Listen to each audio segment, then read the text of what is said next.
Why yes, I am the Pokédex Order guy. Why do you ask? Oh, and also this is part 3 of a 3-part series in which I'll be completing Tears of the Kingdom without using any Breath of the Wild items, so you should probably go check those out first before going any further. Otherwise you'll have a million questions, some of which may be answered in the first 2. I hope. The link to them is in the description below. With that out of the way, let's get down to business.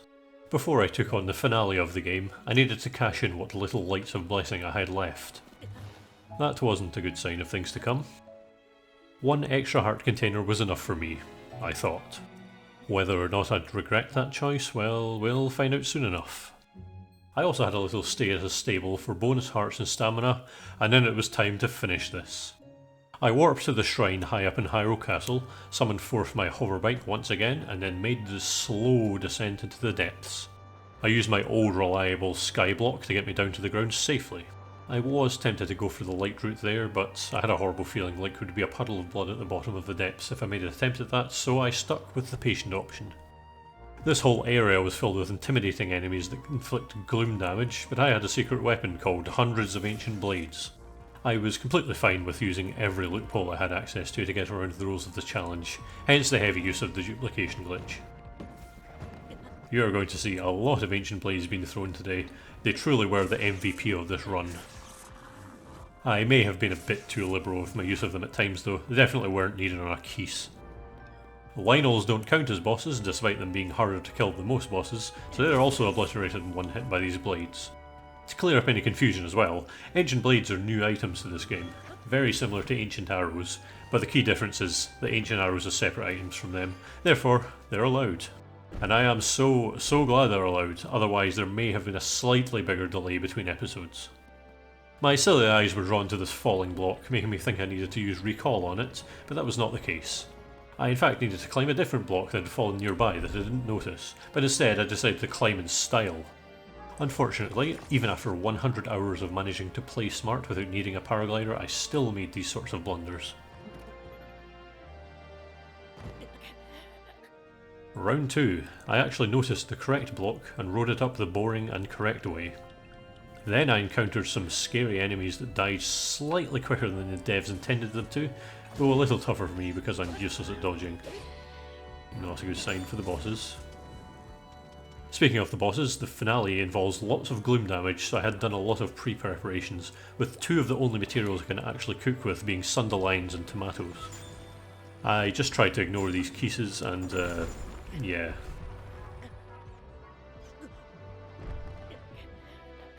I actually did kill them this time to remove any distractions and made my way further down. I got this message. I actually had no idea what it meant and thought I'd somehow come here too early, but it just means that my sage's vows will no longer work. Not that they're ever much help anyway. Continuing my streak of being wasteful with extremely rare items, I then headed to cross this gap, which had a boss down on the ground that I had to fight. It was some fun gloom spawn, which once defeated would then also turn into a phantom Ganon. Trying to fight these hands without a bow is, as I found out, not a thrilling task. I ran up here and found a small ledge that I could stand on and throw things at them while I could stay safe. It seemed as though the eyes wouldn't actually take crit damage unless I was hitting them with arrows though, and so I got bored of Ancient Blades doing basically nothing and turned to Blum Flowers, which were much more effective thanks to the AoE that they caused. And then I had a bit of an uh-oh moment. I went into this full of confidence and that went out the window pretty quickly. I reloaded the game as I wanted to see if I could just ignore the hands and go straight across. And the answer was yes. For some reason I had it in my head that the Phantom Ganon here was mandatory, but obviously not. This area was filled with silver enemies, but again, Ancient Blades to the rescue. I would have attacked at least some of these with proper weapons, but due to me not being allowed to use Korok seeds, I had very few weapons, and they needed to last me through 5 long drawn-out boss fights. I ended up at the area from the very beginning of the game, which eventually led me to another big pit. And again, what would be a nice simple fall with a paraglider turned into way more of an ordeal than it needed to be. First, I tried biking my way down. The way that this hoverbike is created, however, means that to lower the altitude, I had to quickly stop and start, which didn't help me much here. Yeah, you get the idea. My favourite skyblock with a fan attached came to the rescue once more, and although the gloom branches sticking out of the walls tried to stop me, I got down in one piece. And now I was at the very end. Well, I had one more drop to do, but this one leads straight down to a cutscene, so I could just dive down. Or not. So I had to go down the boring way. The long, boring descent. I really hoped that I could beat this first time so that I wouldn't have to keep doing this every time I died down there. Anyway, I reached the bottom. This cutscene played where Ganondorf summons his big army to fight. The sages that I saved earlier all show up, and there's a big showdown.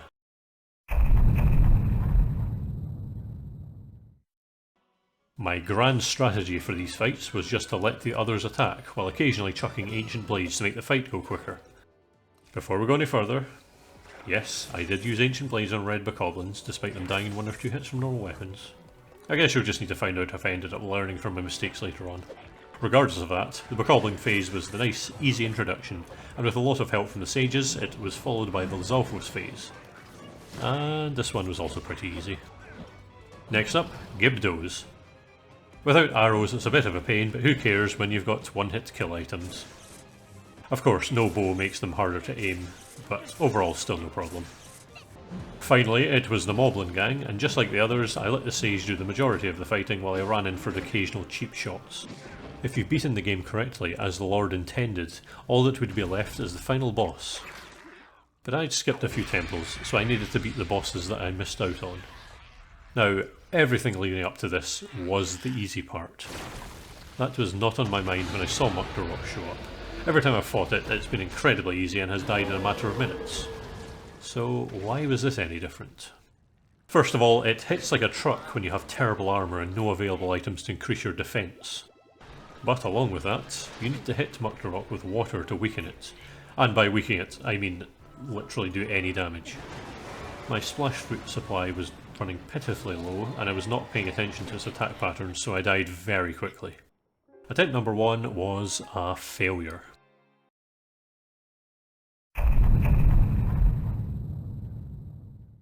Before jumping down the pit again, I decided I'd increase my splash fruit supply. I did try to duplicate them before, but they'd always burst when I threw them down 5 at a time, so I had to dupe 1 at a time instead.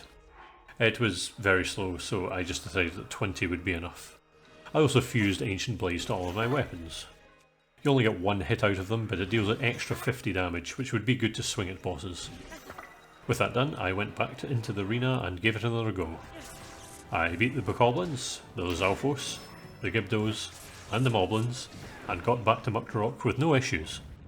Unfortunately, Muktarok was a huge issue. You're either supposed to use Sidon's ability, which I obviously can't have here, or shoot splash fruit from a bow, which I can't use, thanks to my rules. So I just had to keep awkwardly throwing splash fruits and hope to outrun it. After being hit by water twice, it becomes vulnerable, but even then, the game expects you to use a bow as it runs away pretty quickly, so doing this all close quarters was very frustrating. It did feel satisfying to absolutely wail on it when I did finally start actually getting the hang of it though. I was not dodging its attacks very well, so I used the fallen block to have some space off the ground, which did work to a degree. I kept following the same process of hitting it with a few splash fruits, battering it with ancient weaponry, then once it went back into shark mode, fusing more ancient blades to my weapons, rinse and repeat. Eventually, after enough hits, I got it to half health, and then this is when the real fight began.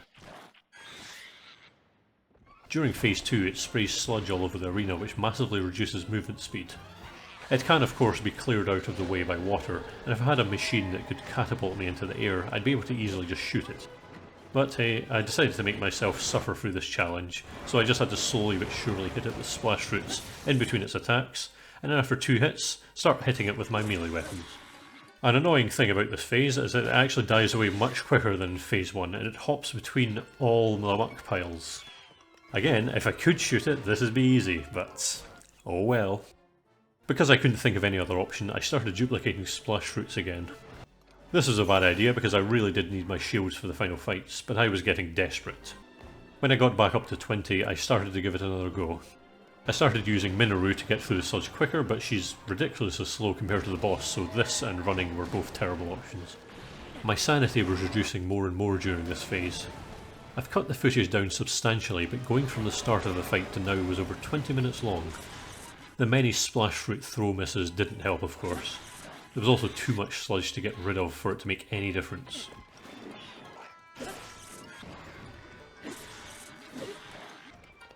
You know, Bo, I swear to God, please actually be useful. I just started getting really annoyed by this. I wasn't in the right headspace at the time, I needed a break, so I just quit. Thank you very much for watching. It was a shame that I had to declare that the challenge was impossible, but Mucked Rock just proved too difficult for me.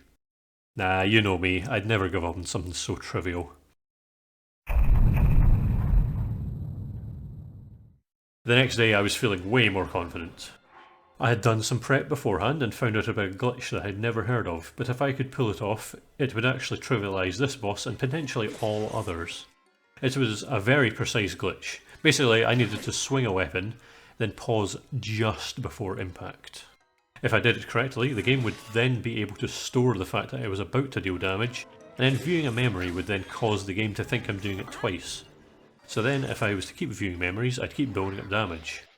A weapon with more than 50 damage output would be multiplied by the amount of memories I viewed. I was really bad at timing it, so much so that I actually got Mucked Rock to half health by the time I'd finally pulled it off. But with a weapon with 57 power, if I viewed a memory say 20 times, it would deal 1140 damage. Mucked Rock probably had about 900 HP left and... Oh, yeah, of course. You can't view memories here. Of course. How silly of me to think otherwise. Well, I guess this was the game's way of punishing me for trying to take the easy way out. TDM it is. Oddly enough, despite the fact that during phase 1 I was only attacking in order to try and pull this glitch off, I inadvertently did a really good job of hitting it, barely took any damage myself and didn't use up too many resources.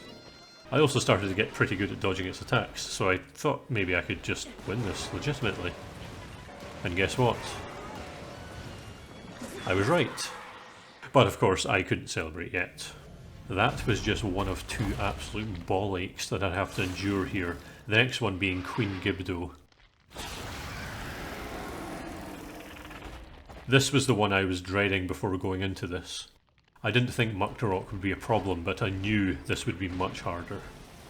That sand attack is very annoying to dodge, and does a lot of damage with my low armour rating, and although she is weak to fire, the fruits deal barely any damage at all. Ancient Blades were also pretty pathetic, but I didn't want to attack directly because I needed to save the weapons for later. I had the bright idea to use Minoru with 2 flame emitters attached. What's the worst that could happen? Ah, right. I could completely miss because I couldn't get anywhere near her with Minoru, since the contract is so slow and the boss is so fast. Her body is also deceptively skinny, so it was really hard to hit her with projectiles. Overall, it just generally wasn't a very good time.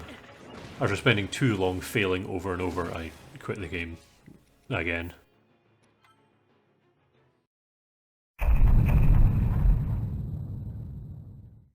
I didn't have travel medallions since they existed in Breath of the Wild, which is a shame because it meant that if I left here, I'd have to go all the way back. But I decided I was just simply not well equipped enough for these fights.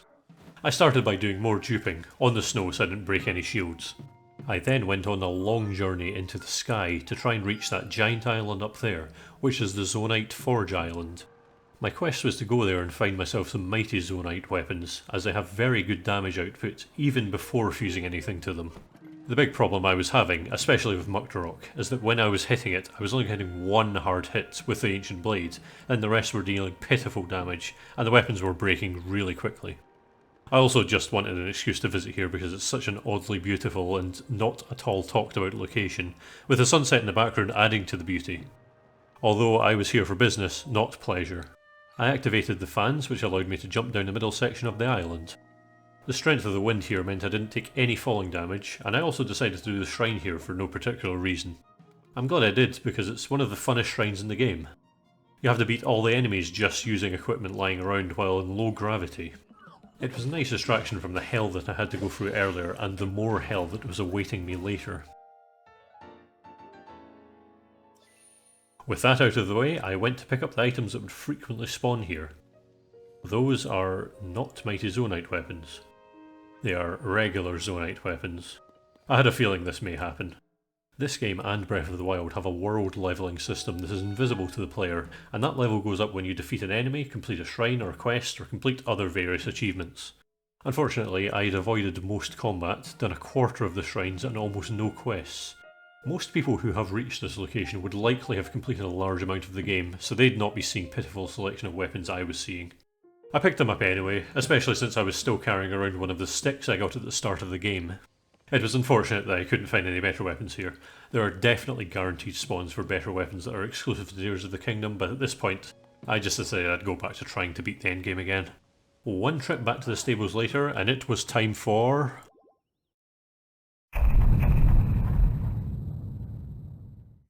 Oh, but I wasn't just going to break all my weapons beating Muktarok. While I was up on the surface, I built a secret weapon. Do you remember when I built that car covered in fire hydrants that would douse the driver with water that ultimately went unused in the fire temple? Well, I made a modified version where the hydrants are facing out the way. It was very costly in terms of Zonaite, and I hadn't had anything to test it on, so I relied on faith for it to work. Before doing anything though, I needed to refresh my supply of ancient weapons.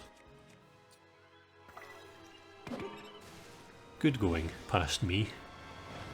Well, I guess I just had to go for it. I aggressively pursued the beast, and to my absolute delight, the car worked perfectly. Well, almost perfectly. Getting off it was a bit difficult, what with all the hydrants and giant wheels blocking my way, but it was much better than slowly throwing splash fruit. I was now truly feeling confident that I could take down Muktarok easily. I was also using some weapons that had strong parts fused to them that weren't the ancient blades, which was quicker and did more consistent damage. It was somewhat demoralising to see that it could destroy the car, making me pay another 48 Zonaite to repair it, but I just soldiered on anyway. Phase 2 was when the hydrant car really came in clutch, as the sludge piles were blown away immediately, meaning the boss had less manoeuvrability when out of its shark form. I still missed, a lot, but the best part about this strategy was that it was quicker, and I wasn't taking any damage at all. Also, I was getting to run over and bully the monster that had caused me so much trouble the day before, which was very satisfying. After absolutely battering it on repeat, I took down Muktarok in a matter of minutes, and I was ready to take on the next boss, Queen Gibdo, again. I had something that resembled a plan in my head. It didn't actually work though. Which was worrying because although I now had an easy way to beat Muktarok, I didn't really want to fight it again because it was really annoying. Thankfully the bridge schematic came in handy. I knew that if I could get on top of one of these hives I could safely throw projectiles at Queen Gibdo. And that's exactly what I did. For about 30 seconds, and then I realised it was a terrible idea because, I mean, look at that damage output. Then a giant light bulb burst out of my head and I realised that I should just be using Zonaite devices, just like in the last fight. Cannons are strong, don't use up much battery life, and can be aimed from up here pretty safely. Once I actually started to get the angles correct, although I still wasn't doing too much damage, I was at least hitting consistently and wasn't spending any resources at all. I stuck two of them together, and although it still fired one, it also meant that I could recall them infinitely, since I was so low on cannon items and had lots of Zonaite. I did occasionally have some blunders where I would get hit by a blast of sand or shoot myself and fall off the hive, so being able to respawn Zonaite items was very much welcomed. This fight in its entirety was one of the most boring experiences I've ever had playing any game, so I won't make you suffer through the same fate.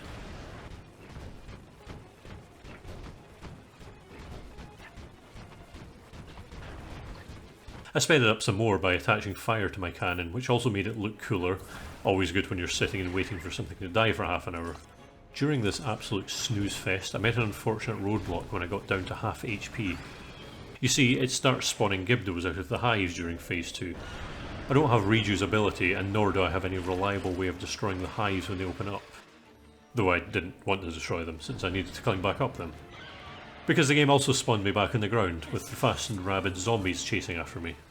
After some very tense and frustrating attempts, I eventually managed to spawn a bridge without being flattened by Queen Gibdo or interrupted by one of the smaller ones, and was able to get back up onto my safe spot. Surprisingly, once I actually got up here, phase 2 was easier due to the boss being more aggressive and therefore easier to hit from short range. I also found out that you can destroy the hives using cannons. From that point on I made sure to not angle it too close to the one I was standing on. So anyway, after way too long, I finally won. and it was time to not take on Ganondorf. I genuinely forgot that you have to fight Phantom Ganon here if you didn't fight him at Hyrule Castle, which you can only do if you did the 4 main temples. So, yeah. There was still yet another boss before I could actually take on the proper end of the game. It started perfectly with me getting hit by my cannon from the previous fight that was somehow still active. The boss fight is pretty annoying. You have 5 different Phantom Ganons at once, though the companions are surprisingly useful in this fight, likely to make up for them contributing in no way whatsoever to the previous one. The unfortunate thing here was my palms being rather sweaty, not unlike a certain 90s musician, and also I was a bit out of practice with the perfect dodges, so I kept getting hit. This was not ideal since the hits sometimes deal gloom damage, and I needed to consume my gloom healing food for the next fight. And I also wanted to get as much use of these gloom weapons as possible, which damage Link when used extensively. I finally started to get the hang of the dodging again, and the rest of the fight went pretty smoothly. Continuing to pick up each of the weapons they dropped, I reached Phase 2, which was basically the same, but the Phantoms had slightly better weapons. I don't know why I spawned a cannon here, I really don't. I just kept on killing them. It was easier than Phase 1 because I actually had gotten the hang of the acrobatics and also picked up some nice new weapons for the final fight. Conserving those weapons and switching back to Ancient Blades, I won, and then it was time. To fight Kogera, that is. Not really though. The ones I beat all get taken on by the respective sages, so no need to worry there. I just had to focus on walking into the next arena and take down Ganondorf. Of course, before heading into the final fight, I needed to save the game. Oh, okay, I must have misremembered that because I thought you could save here. So if I die here, I have to go through all of that again. I made lots of gloom healing food from the Sunderlines and tomatoes I had hoarded, and walked into the final chamber. You know what happens here, though for the benefit of my good friend who never got through the game but wanted to watch these to see what happens. You know who you are. Basically, Matt Mercer, I mean Ganondorf, shows up, says he'll kill Link, and that's about the gist of it. The boss fight is really fun though, and for a Zelda game, actually challenging. Saying that, the dodging practice I had earlier wasn't for nothing, as I managed to very easily flurry rush all of his sword attacks, except that one, ignore that one. The main problem here was that I was using gloom weapons, which were taking a bit of a toll on my health, but I had made lots of food to restore it, so it wasn't a huge concern.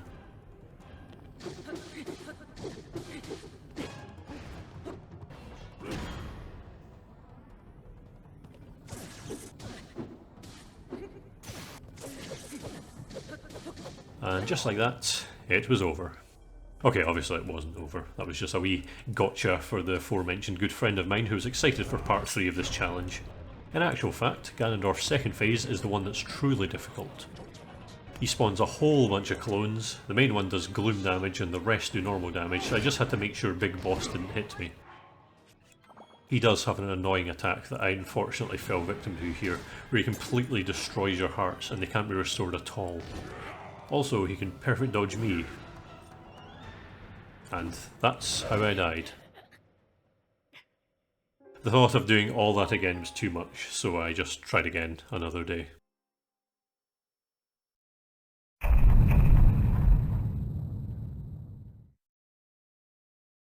Right, here we go again. I beat the Demon King's army, very easy as always. I ran over Mucked Rock with my car for a while and eventually killed it. I slowly and boringly angled a cannon at Queen Gibdo, getting through a few podcast episodes in the process. I beat Phantom Ganon and acquired better weapons again. I actually made a lot more gloom food this time. Last time I ran out of it, which is why I died pretty quickly. Then I said hello to Ganondorf again. Phase 1 went down quickly, and Phase 2 took a lot longer. I perfected the coward strat of hitting, running, throwing an ancient blade, running, etc. And after doing that on loop, he was defeated. And that was it. Game complete. Not really, he eats a stone and turns into the demon dragon, but then the light dragon shows up, and I had to do the final fight, one I had been really nervous about. No, Link, no, no, don't pull out the Master Sword. You're not allowed. No, don't. Bad Link.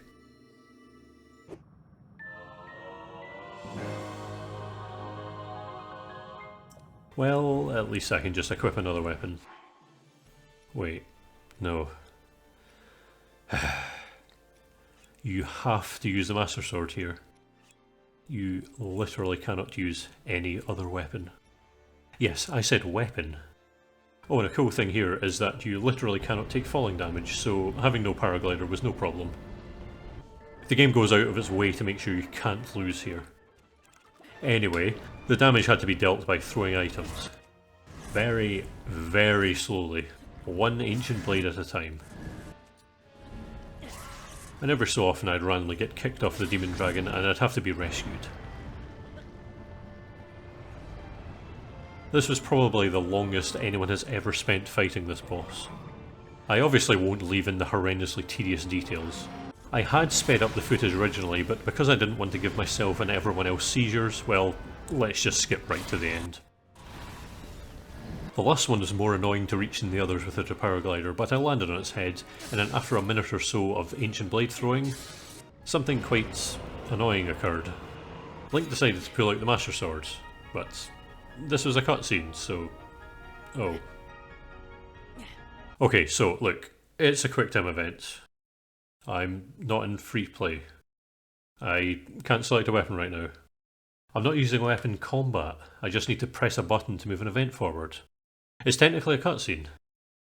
Is it too late to say that this is another glitch item that doesn't exist in the Breath of the Wild code? Yeah, let's just say this is a cutscene. So I pressed Y in this cutscene that isn't really gameplay, and therefore I'm not using an item from Breath of the Wild. And with that, quest complete. Ganondorf was truly defeated once and for all. Definitely, for real this time. Unless they decide to make a third game in this series, because they know people will fork over the money no matter what. Me included. Oh, and plot twist, the light dragon is actually Zelda, and she can't fly.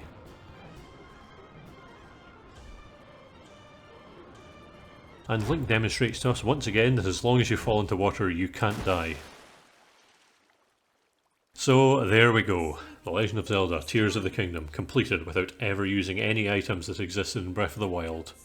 I am not counting that Master Sword at the end, fight me. Overall, I am very pleased with how this turned out, and if anyone else can find a way to do all 5 temples with these restrictions, please have a go at it, I'd love to see it. And thank you very much for watching. As I said at the beginning, I am known to many as the Pokédex Order Guy, but I don't just make Pokemon videos, as evidenced by this series. I do not want to just make Pokemon videos forever, I want to also make Zelda content, and content for many other games as well. And so if you're into that, or you just really like my voice and editing style, please do consider subscribing and letting me know that you do indeed want that, because I plan on making more in the future, and I want to branch out my audience as far and wide as possible. Anyway, that's all I have time for, so I shall see you all in the next video, whenever and whatever that may be.